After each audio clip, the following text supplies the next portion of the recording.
Welcome to another video with Autohuis in Meppel, Netherlands.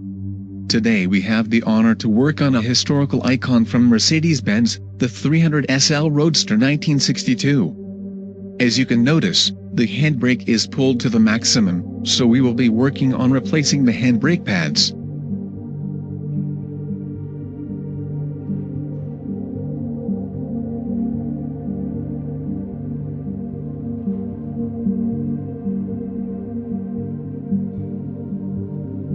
For extra safety we always place the tire under the car.